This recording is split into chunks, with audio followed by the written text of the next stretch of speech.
Join me today as we work on this Isaac Hart elm that I got from Huntington Library about a year ago. Join us.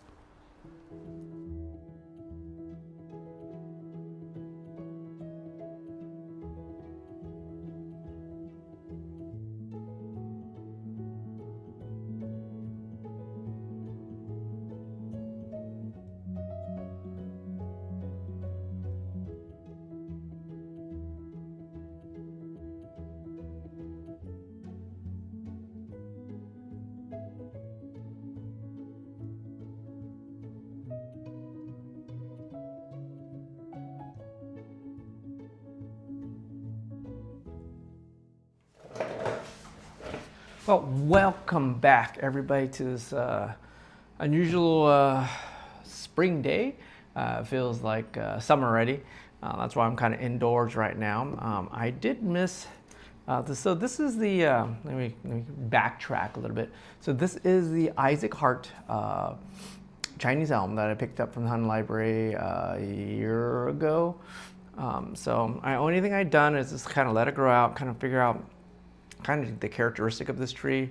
I am only going to use clip and grow method on this guy. I was gonna pinch it back during the fall, not fall, but the spring, early spring. But early spring became like 90 degrees and 100 degrees pretty quick here. So it just bolted, and my idea was just let it go, let it get as long as the growth I can get, and then I'm gonna just cut it back right now. Ideally, should have pinch it back as it grows out, or just let it run and then let it strengthen it up. And that's what I'm gonna do. I'm gonna let it strengthen out, and then what I'm gonna do is I'm gonna partial defoliate the top to get more light in the center. There is some green growth inside. I don't wanna make sure those kind of survive. So I wanted to repot this year, but time just kind of ran for me. I didn't get a chance to do it. So hopefully, there's enough vigor and there's enough room in the root ball for one more season. I have two elms that are suffering right now because I totally missed the repotting season. I just got busy, got lazy at the same time, but so what I did is a quick emergency scoring. So I scored the edges of the pot so water could penetrate the root ball a little better. So right now I'm gonna just kind of do a quick trim up and then partial default the outside as best I can. And then I'll use the detail camera so you can see what I'm doing. And then once I'm done kind of like giving the gist of it, I'll go to the time lapse and then we'll speed this up. Okay, so join me as I work on this really big elm. All right, so here are the detail camera. You can tell how strong this has grown off over the year. And this is actually really late in the season, I call it. My goal is on these really long branches. Oh, excuse me there. I'm gonna try to get it at least anywhere from 4 to 6 nodes in the right direction. And then of course, if you don't understand the direction pruning, let me cut a branch off so you can see what's going on. So here's a branch, and if it was laying this way, so it was laying this way like this is a top view. If I cut it here at this node, that means the new branch will come in between the leaf and the old stem, and it'll be less diagonal this way. And if it was facing, so this is the side view, so it'll be facing going to that right side. And if it was a top view and I cut right here, it'll die back to this branch, and the new branch will pop up between the leaf and then it'll pop in this direction. So that's left to right orientation. And then you got to worry about up and down orientation. So this was growing horizontally, so of course it will go left and right. If it's growing up and down like this, it will literally go up or down depending on the directional that you're pruning. And it always go towards the sunlight. So you always want to have one that's not pointing up. Like this one's pointing straight up. If you can see that guy, that one's pointing straight up. So I'll find a horizontal one that I can cut to, and then redo this process. So elms are pretty tough if you can get it to not be root bound. See how this one's going up? So I'm going to find a horizontal branch as far as I can. If I can't find one, I'm going to just cut it off totally. Basically what I'm doing is just making layers as I go. So that's really the trick for elms. And then the other trick for elms is because they're such thick growers, you'll need to defoliate a lot. And sometimes when you defoliate, you can see like the branch structure like that one. I'm going to cut back there. So that's what I noticed Mr. Shea, that's what he does with his elms for the painting style. Just watching his techniques, that's what he's doing. And it's this repetitive technique that really produces that really fine ramification. So yeah, that's pretty much with elms. I mean, elms are pretty indestructible in that sense. And then if you screw up, I've screwed a lot of elms up in my lifetime. What happens is they'll throw a branch in the wrong direction. What you'll do is just let it grow, and then you can go back and later redistribute that branch in a direction that you want. So you guys just open that branch up.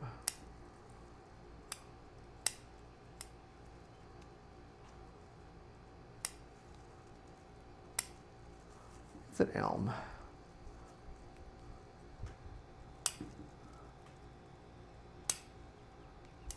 What I'm trying to do is I'm trying to reduce the knuckling if possible. So that's kind of like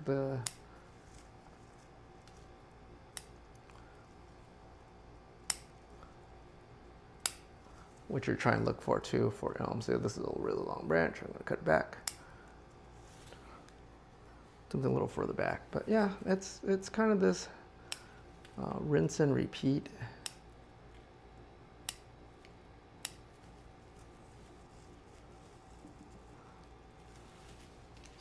And then after that, I'll start plucking. Try to reduce as much as I can. And after you start leaf plucking, this is where it gets kind of tedious. You can see like a little better the leaf structure. Ideally, you could do this at an earlier stage, like when it's bud popping. I mean, that would be ideal. If you really want to get really short internodes, and I know Michael Robert does this in a similar fashion to get his elms, his really big elms, to really back bud a lot. He actually does this process several times a year, so you're in good hands. You're doing this technique. See how that one's going back? I'm going to cut further back.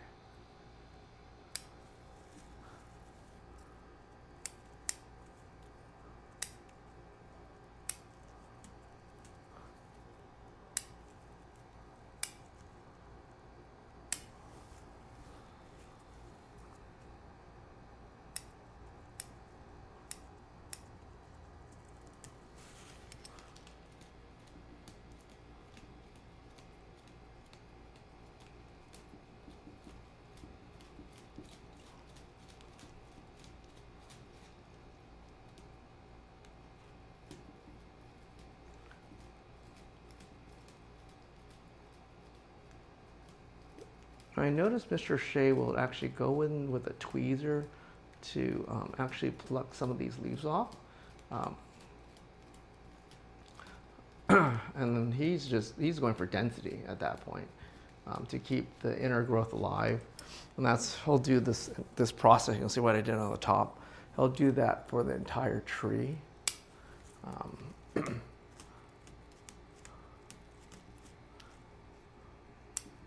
And I see Michael Robert do this too. So Michael Robert will spend a whole whole afternoon, literally a whole afternoon, just doing one tree. And that's an idea to think about too. Instead of going for quantity, unless you're doing showing. Peter Mack, he's going for showing size, so he can go for mass quantity because you'll need that quantity when you're displaying. So.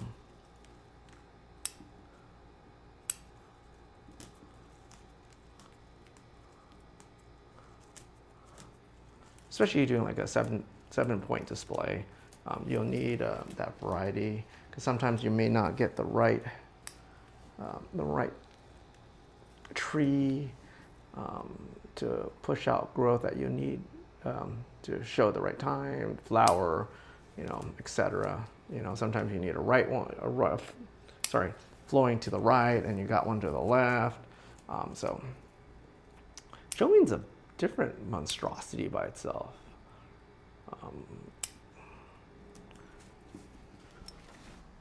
Especially like the amount of the works involved. I think big trees, yeah, they're easier to manage.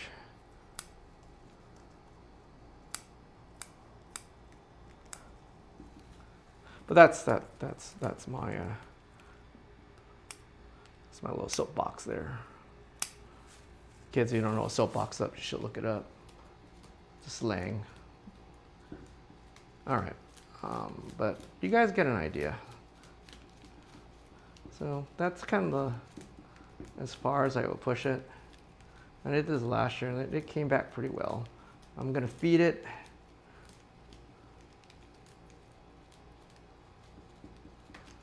Again, that opens about a good 75% of light kick back in. And anything that's going up, not up, out, I am trimming it off. So right. That's pretty much it. I'm gonna pull this back to do a full time lapse, and then I'm gonna put some music in the background for me to listen to, or podcast or something. And then I'm gonna just go at it. Should take about like an hour or two to get this all done, and then go back to trim some of that up. So yeah, come join us on that one.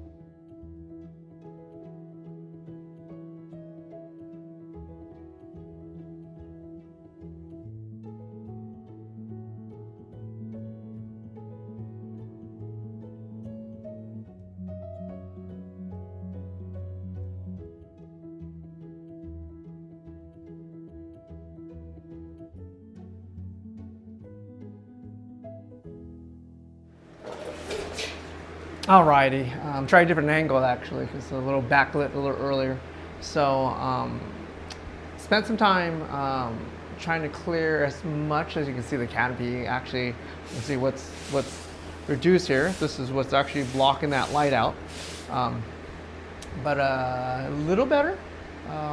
Got removed any of the long, really thin, and I'm still doing that right now, any of the twig-like structures that are going straight up and back into the canopy, I removed. I pinched about 50% of the outer canopy. You can actually see some of the twigging at this point, so that should let some light and air back into the center here.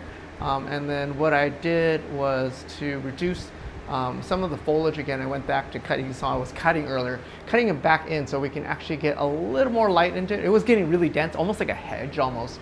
And then after all that, I went in with the scissors and went horizontal. If you saw me, I was going horizontally into the plant and making sure that anything that was facing up, I was cutting it. So only horizontal growth will come out. And then I noticed that that was the easiest way to produce padding on this type of or the style of tree. What's interesting is I can't find a front on this tree that I like. I actually like the front on this end, but the problem is the tree is actually bending the other direction. It's actually the front's really, originally I think the front was right here, but it's so grotesque. I actually kind of like it. I'm not sure what you guys think. You guys like this like the weird, grotesque front with this giant arm with the teeny weeny arms? Looks like he skipped arm day a little bit, but I thought this was a more natural front. But then again, the apex is like right here, so I think I need to like either tilt it forward. I don't know. I'm gonna have to might have to take a poll with people and see what I should do with this tree as in the front. And then as in for a pot, I actually, oops, yeah, sorry, it was bothering me. I can probably see the lankiness now. I think for a pot, I have an April Gatsby pot that's blue that was commissioned and given to me during the pandemic. I was working on things for other people, and I might use this as this tree. It's an oval. I think a round looked pretty good in this tree. I'm not sure, but I know an oval for sure. I don't have anything that's oval in a cream color. I think that would look the best in this pot, but I do have something that's oval in a like a teal blue color. So I think that might be it. This is gonna heal over. I do have a dead branch right here, so I might like nub it a little bit and try to see if any growth will come out. If not, I'm gonna have to cut it all the way back here to the collar, to kind of cauterize that wound off. On that, I'm gonna feed it, put it back in the full sun and let it kind of cook for a little bit for the summer. And then I'll keep an eye out for like the water penetration. If water's penetrating pretty well, I won't score the edge, and so it actually water can seep in. It's doing a really good job at this point. But if you watch all this far, leave a comment. What do you think so far about this tree? And then thank you for watching, and I'll see you guys next time. Bye-bye.